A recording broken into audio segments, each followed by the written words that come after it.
Hello everyone, welcome to my YouTube channel. Guys, मेरा जो आज का टॉपिक है वो फाइनेंस कमीशन है।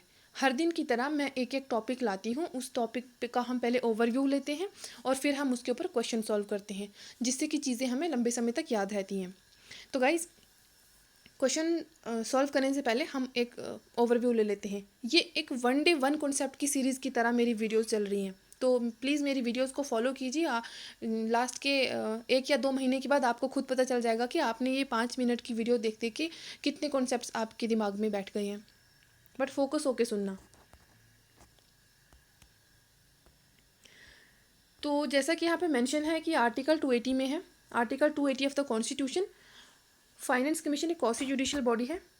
ये कॉसी जुडिशियल बॉडी है। इसको कॉन्स्टिट्यूट किया जाता है प्रेसिडेंट के द्वारा हर 5th ईयर में, या तो उनको जब भी कंसीडर करेंगे कि नेसेसरी है, ठीक है। हर 5 साल के बाद फाइनेंस कमीशन को कंसीडर किया जाता है, या तो जब उनको लगेगा नेशनल इंटरेस्ट के लिए नेसेसरी है। तो फाइनेंस कमीशन में कौन कौन होता है? एक चेयरमैन होते हैं और 4 अदर मेंबर होते हैं, ठीक है। 1+4 का कॉम्पोजिशन है, आप इसको याद रख सकते हैं। 5 फाइनेंस, तो 5 लोग होते हैं इसमें। इसको भी अपॉइंट किया जाता है प्रेसिडेंट के द्वारा। होल्ड करते हैं ऑफिस को for a specified period by the president in his order. President ने जो भी ऑर्डर में मेंशन किया होगा उसी स्पेसिफाइड पीरियड के लिए ऑफिस को होल्ड करते हैं। They are eligible for reappointment, और रीअपॉइंटमेंट के लिए भी एलिजिबल हैं। The constitution authorise the parliament to determine the qualification of the member of the commission. Constitution ने ऑथराइज किया है पार्लियामेंट को कि वो ही डिटरमाइन करेंगे क्वालिफिकेशन क्या क्वालिफिकेशन होनी चाहिए एक मेंबर के लिए, and the manner in which they should be selected according to parliament enacted the Finance Commission Act of 1951 specifying the qualification of chairman and member of the commission। Parliament के द्वारा parliament ने एक finance commission act 1951 लाया था, जिसमें specify किया था कि क्या क्वालिफिकेशन होनी चाहिए चेयरमैन की या मेंबर की, ठीक है। The chairman should be a person having experience in public affair, ठीक है। ये चीज़ याद रखना कि चेयरमैन एक ऐसा इंसान होना चाहिए जिसके पास एक्सपीरियंस होगा पब्लिक अफेयर का। और जो बाकी के 4 मेंबर है ना, उनकी जो भी क्वालिफिकेशन है वो यहाँ मेंशन है। चेयरमैन की है कि उनके पास एक एक्सपीरियंस होना चाहिए पब्लिक अफेयर का, ठीक है। तो अब हम मेंबर की देख लेते हैं। जो मेंबर होंगे फाइनेंस कमीशन में 5 ही लोग हैं। एक है चेयरमैन, जो कि पब्लिक अफेयर में उनका एक्सपीरियंस होना चाहिए। और मेंबर में क्या है, एक जज होने चाहिए हाई कोर्ट के या उन्हीं की इक्वल का कोई क्वालिफाई होना चाहिए। सेकंड है a person who has specialise knowledge of finance and account, जिनके पास बहुत सारा स्पेशलाइज नॉलेज होगा किसका, फाइनेंस का और अकाउंट का, वो भी इसके मेंबर बन सकते हैं। ए person who has wide experience in financial matter, और एक ऐसा इंसान जिसके पास बहुत वाइड एक्सपीरियंस है financial matter in the administration में, वो भी इसके लिए एलिजिबल है। और फोर्थ है a person who has special knowledge of economy, जिसके पास इकॉनमी का स्पेशल नॉलेज है। तो अभी तक हमने ये पढ़ा, फाइनेंस कमीशन आर्टिकल 280 में है। ये कॉसी जुडिशियल बॉडी है, कॉन्स्टिट्यूट की जाती है प्रेसिडेंट के द्वारा, ठीक है। और पार्लियामेंट में और कॉन्स्टिट्यूशन में कोई क्वालिफिकेशन मेंशन नहीं है।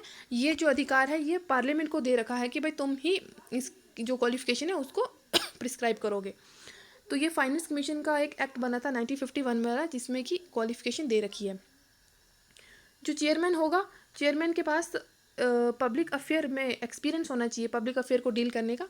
और जो मेंबर हैं वो जज होंगे हाई कोर्ट के, या तो सेकंड है हु हैज़ स्पेशलाइज नॉलेज, जिसके पास फाइनेंस का स्पेशलाइज नॉलेज होगा, वाइड एक्सपीरियंस होगा फाइनेंशियल मैटर में, और एक स्पेशल नॉलेज होगा इकॉनमी में, ठीक है। ये 4 कंडीशन है।